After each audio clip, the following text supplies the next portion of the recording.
Hello बच्चों, the question says a man sits in a chair that is suspended from a rope. The rope passes over a pulley suspended from the ceiling, and the man holds the other end of rope in his hand. What is the tension in rope and what force does the chair exert on man? Okay, तो मैं यहाँ पे कुछ इस तरीके से दे रखा है कि एक आदमी है जो कि एक चेयर पे यहाँ पे बैठा हुआ है।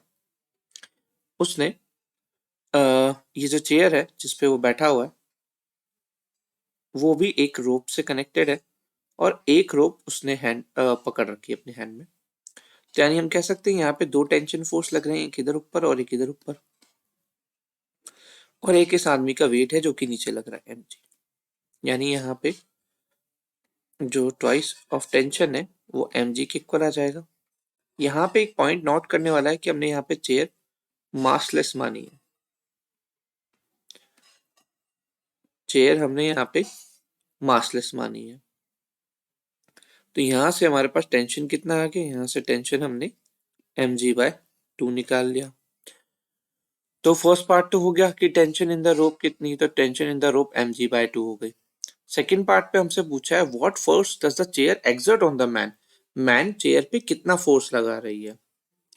तो यहाँ पे हम लिख सकते हैं कि यहाँ पे टोटल एक टेंशन फोर्स होगा और एक नॉर्मल फोर्स होगा ऊपर की ओर, जो कि mg के इक्विवेलेंट होगा।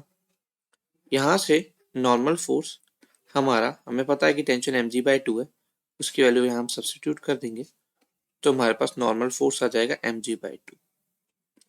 तो ये वो फोर्स होगा जो कि चेयर लगाएगी मैन पे।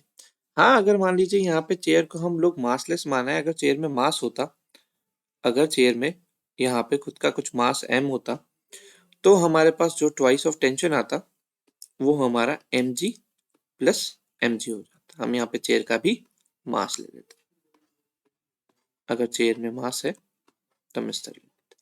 तो हमारे फर्स्ट पार्ट का आंसर होगा mg/2, सेकेंड पार्ट होगा n = mg/2। I hope it clear.